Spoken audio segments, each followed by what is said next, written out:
There you go, the Scene Kings remix Fergie and a little work. Of course, Nigeria could use a lot of work. I think most Nigerians would agree, especially with what we've seen over the last, 4 or 5 decades or thereabouts. So at 8:32 on a Monday morning, Abby and I, sometimes we get political. Let's put it that way.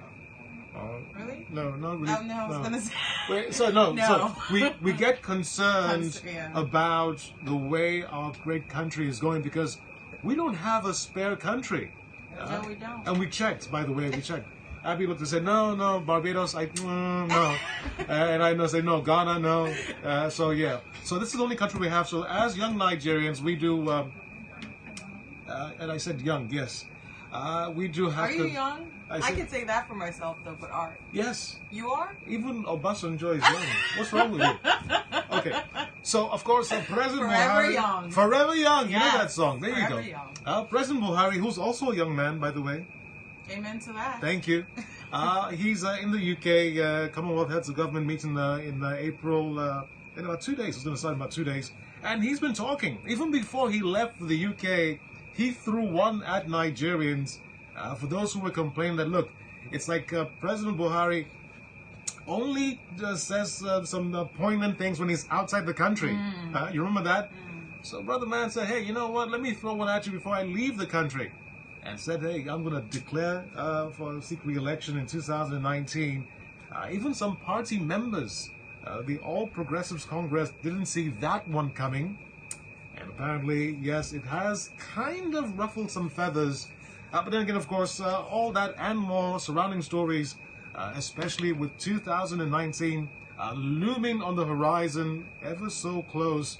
So we got a political and public analyst to shed some insights with us. I should say a political and public affairs analyst to join us on the show this morning. Deji Omoshola is with us on the show this morning. Say good morning, Deji. Good morning. There you go.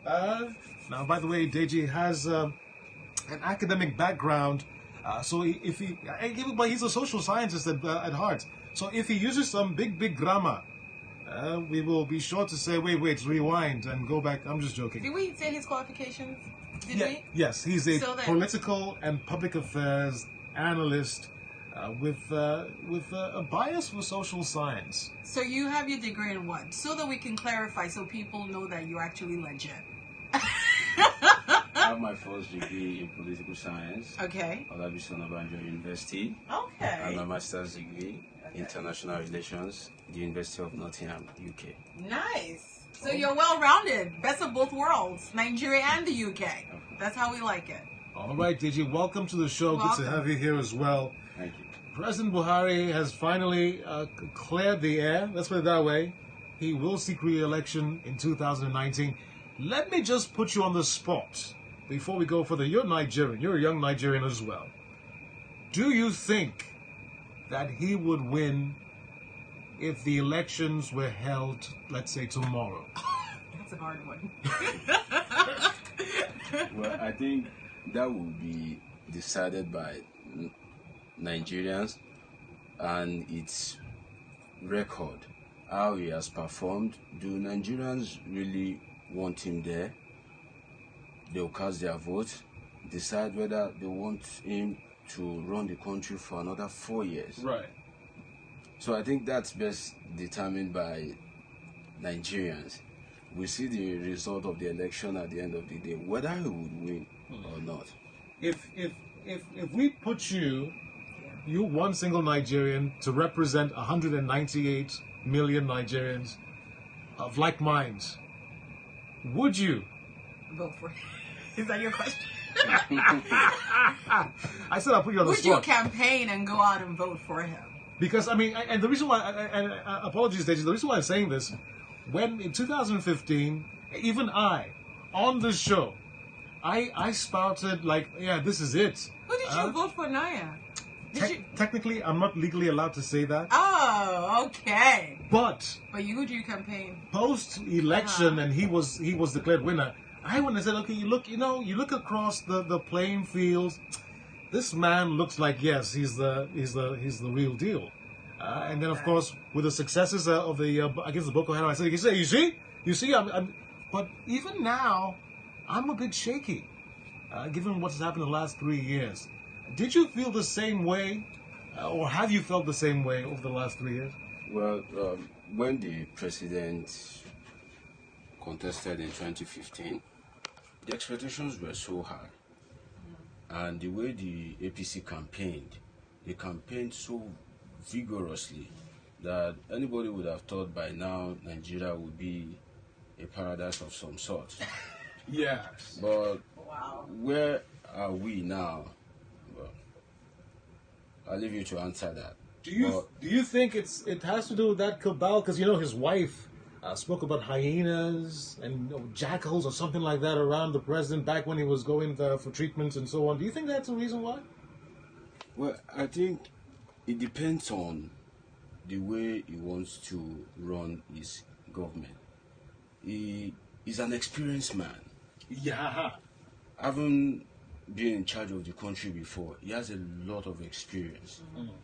So if he so wishes to be pushed around by the so-called cabals, then I think he should be ready for the consequence of such decisions, because Nigerians are watching, the expectations are high, and there's something when it comes to leadership. Every day, if you are a leader, history is being made. Every day. When you leave that position, people will refer back to your administration. They will not name your ministers, if you're a governor, commissioner, special advisor. No, they will say, Buhari did this. During Buhari's time, Buhari did that. So if he so wishes for his government to be run by Kaba, he is so experienced. He knows what Nigeria needs. He knows and for him to have lost the election 3 times, so he should have been well prepared. But the way the APC campaign and what we are getting now, there is a bit of disparity in it. So then, if I may ask a question, right? So I know that he made a lot of promises. We're all about change. And one of the things at the forefront for him was corruption. That was his tone, right? If I'm correct. Do you agree with me on that? When he was campaigning? Exactly. So do you think that, technically I've said this on the show before that, around the world, if you're the president, you have to always fight corruption regardless. It's going to be part of your cabinet, right?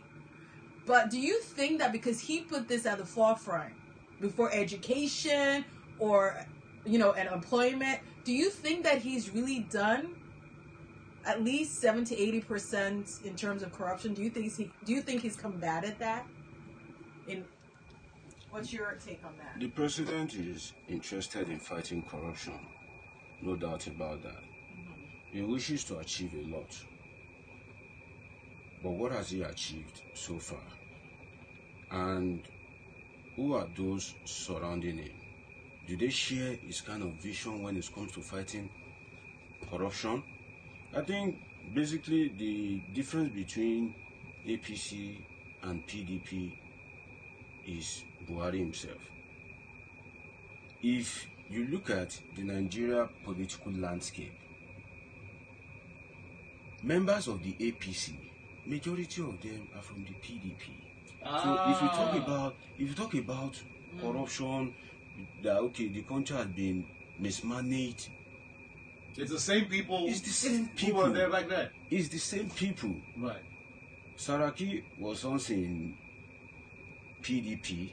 Majority of them. Right. Majority of them. So, and the president's zeal to fight corruption, is it being shared by members of his cabinet? Look at the former SGF. No one would have expected such things from a man as close to the president. And all this boils down to 2019. An incumbent, you don't lose an election in one day. It builds up. And you don't win in one day. Right. You must have been losing the election gradually, Right. but you won't know. Most especially if your political strategists are the types that, or you are the type that you probably won't listen to them. So they will tell you what you want to hear, not what is the truth. Right. Me telling you what you want to hear is different from me telling you the truth. So in 2019, interesting times are really here. All right. So hold that thought, Deji, because things like the looters list and the president's declaration yesterday, just yesterday in London, giving himself and his administration a pass mark. I'm not too sure what pass mark in Nigeria is these days. It was 50 over 100 or whatever, 50%, 50% or something. I don't know. So we'll get to that as well. But if you're listening right now, we're talking with Deji Omoshola, a political and public affairs analyst, with us on the show this morning. If you would like to, throw in your voice to this matter, especially with President Buhari in the UK and some of those things he said while in the UK, and some of the things that we've seen happen with the protests as well, give us a call. Those studio numbers, 070-59-937-937 and 070-59-936-937. All right. Also, of course, on our Twitter handle at 937 Rhythm FM, can find those numbers as well. So yesterday, Deji, President Buhari, oh, by the way, there were two protests now by two different groups, for and against the president. The pro-Buhari group, I think, did theirs yesterday as well. We would like to get your take on that, but let's see if we've got a call here. Hello. Good morning. Good morning. Hi, good morning. Good morning. Good morning. Can we get your name? Yeah, my name is Ola. I'm calling from Canada. Hi, Ola. So do you have a question? What's your contribution? I do have a question. Go ahead. I first of all start by saying I appreciate the efforts of the aspirants you have there, and I wish you luck. But I strongly believe that as a representative of the user, if that's the way to see yourself, I think by this time we should know what thing you are bringing on board. Because if you look at the current dispensation, you took, was it months before we knew who was going to handle what departments or what ministers are going to be appointed.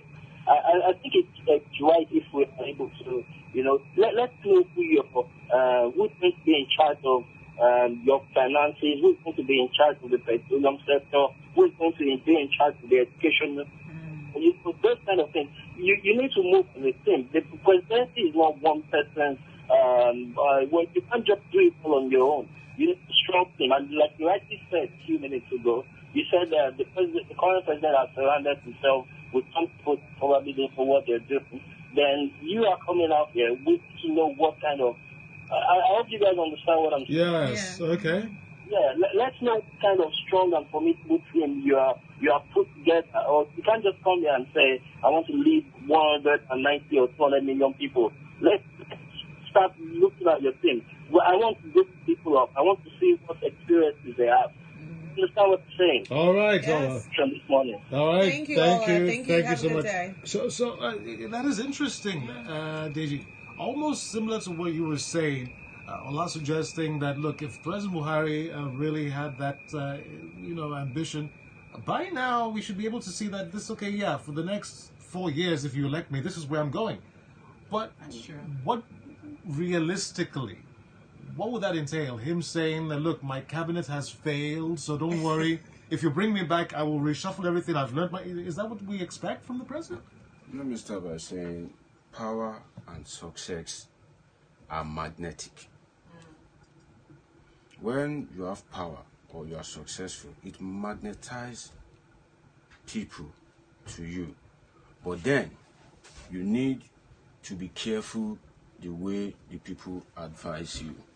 Because Nigerians naturally, you might wish to be slow, but Nigerians are people that are naturally in a hurry. If you drive in traffic, every Nigerian is in a hurry. Right. They don't want to wait, even if it's 2 seconds. Right. So if you are leading that kind of people, you need to be on point at every time. You need to address issues promptly, as quick as possible. You don't need to be laid back. Nigerians don't fancy being laid back. They don't appreciate you being laid back. They want result. There are so many problems in the country. People are angry. People are hungry. People are frustrated. They want result. They said about the president at the beginning, like, it was too slow. And they even called him Baba Go Slow at some point. So, I mean, if the man is naturally, I mean, he does his own pace. If he's like that naturally, at the end of the day, is it a case of, look, we want sharp, or we want it to be done properly? That's true. It's either the president is not listening or the advisors are not advising him correctly. Because it depends on the people surrounding him. Right. They will definitely come with, okay, sir, can we do this, can we do that? He will seek advice. So it's either he's not listening to those advice, or whether he's naturally doing his wish. But I think in terms of acting, the presidency has to be because if you are contesting for an election, definitely you know the kind of job that you are going there to do. You've been there before. You've been there before, so you know the kind of job you are going there to do. So while you are contesting, while you are campaigning, is it that you don't have anyone in mind to appoint as minister? Why should it take months? And just to kind of piggyback, like pivot on what you just said, right? And also Ola, the caller. So Ola said that, yes, that prior to him, I mean, because you're running for for presidency, you're one of the candidates. You should already have a list of people, right? And then when he got into office, how long did it took him a while, right? For him to even 6 months. I don't think that's ever been done. It's a long time. So do you think that contributed? Oh, okay. Let's go to call. Hello. Good morning. Can we get your name, please? How are you? Daniel calling from Papa. Good morning, Daniel. Daniel, do you have a question or contribution for Mr. Deji? I think the commentator has said it all. Because if the president in the country cannot tell us something meaningfully, rather he only travel abroad, then he has no right to come back for the second time. Because as just as your commentator say, if he's coming for second time, as he declare, what is he going to tell Nigerians? That his cabinet has failed, or he's going to improve when he's being voted. We are waiting for him to come and start telling us that, because as far as I'm concerned, he has nothing to tell us. Good morning. Good morning, Daniel. Thank you so much. Thank you. So, Mr. Deji, so if you could just address that. So do you think that him taking 6 months, and him even after 6 months, he really didn't even know the people that he was actually going to put in place properly? Because I know his wife, Mrs. Buhari had said something like that. She did an interview and said he didn't know most of his appointments.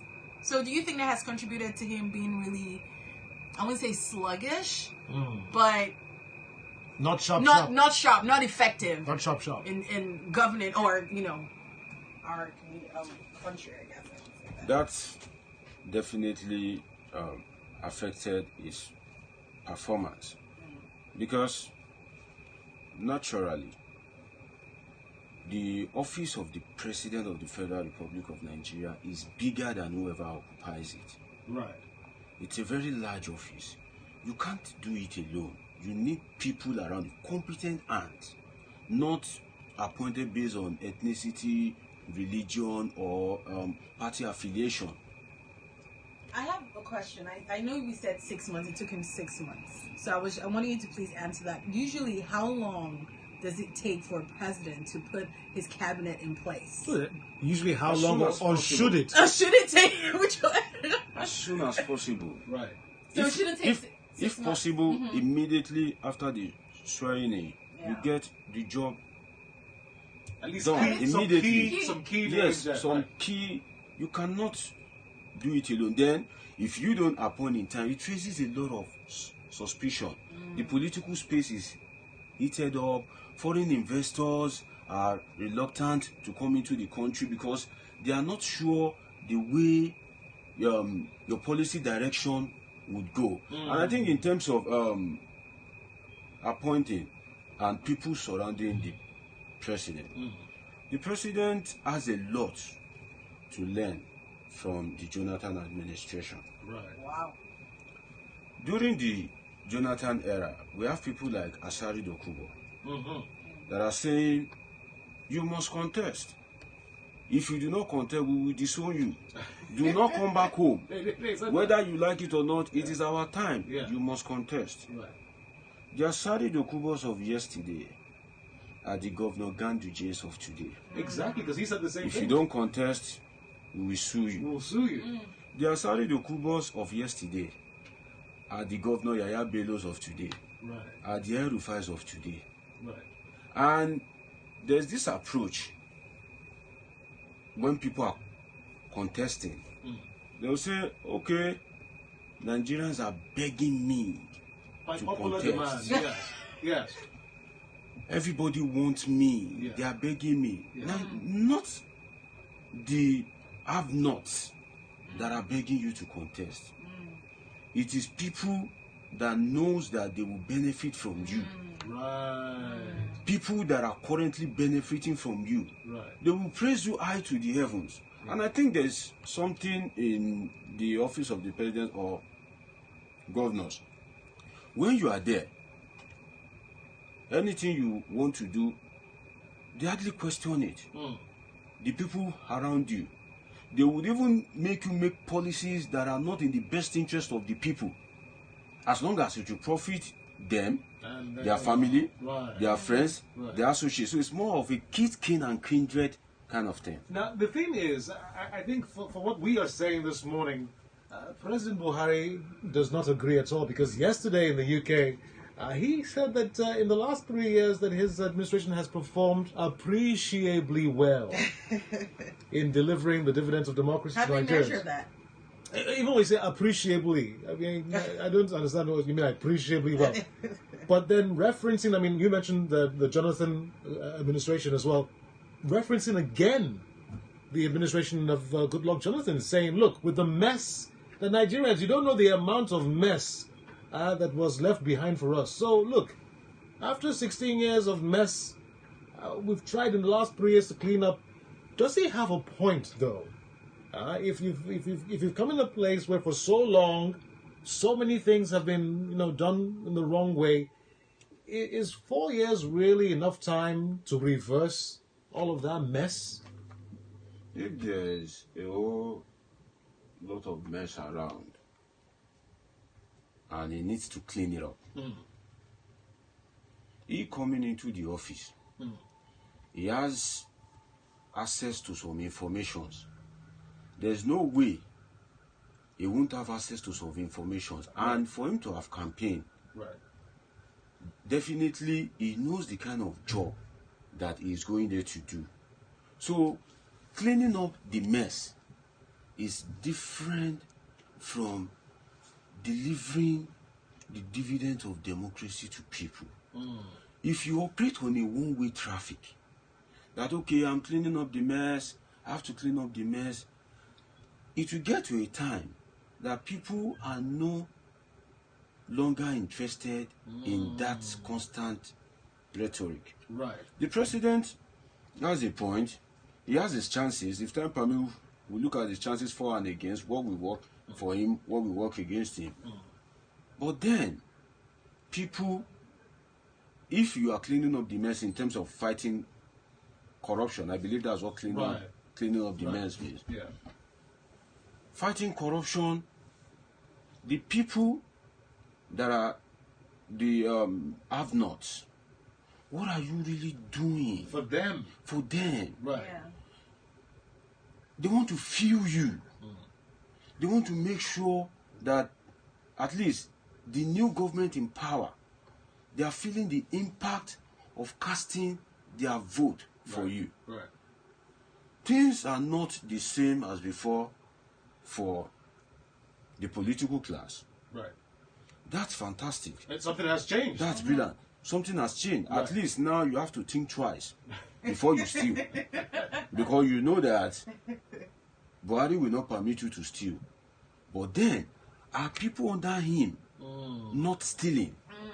Are we sure that people under him are not recovering and relooting those funds. Relooting. Okay. So I have one last question, for my youth.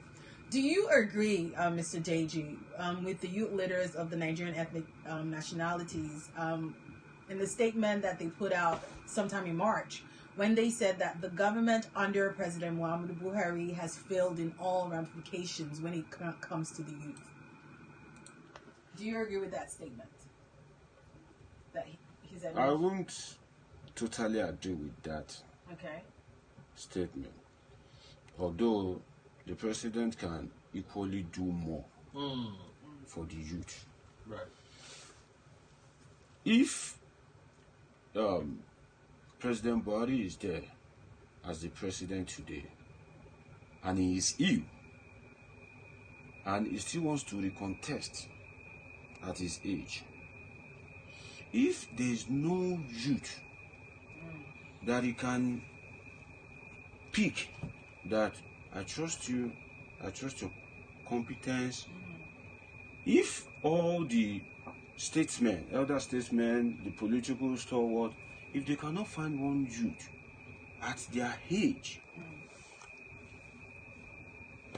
they are like our fathers. So that means that they themselves has failed as a father, because that means they don't have the confidence because they believe they have not trained us well. So you're saying basically not having anybody that can say this is a young Nigerian that we think is the future. There are so many young Nigerians. Right. A lot of young Nigerians. But there's something with African leaders and power. Power mostly in Africa is not really about service. It's for the fame. It's for the power. Right. So everybody wants to be there. If we are to wait, the youth are the leaders of tomorrow. The youth are the leaders of tomorrow. That's true. That tomorrow will never come. Tomorrow never comes. It can never come. Let us leave it at that, Deji Omoshola, because we're out of time right now. Thank But you. I mean, yeah, it's something we can go on as well. Of course, the looters list was released as well. The federal government says that there are more names are coming. Whether or not they should have put that name, that list out, we won't say it today, or maybe some other time. So yeah, we've been talking to Deji Omoshola, a political and public affairs analyst, with us this Monday morning. Thank you, Deji, for stopping by. Thank you for stopping by. All right. Hopefully you come some other time again. Yes, as we say it. As I just says, come again. Come again. Come Hey, again. All right. So hey, in fact, in seconds, our hit song of the week. I believe it's Shawn Mendes's "Lost in Japan." I believe, yeah, I think it's Shawn Mendes, "Lost in Japan."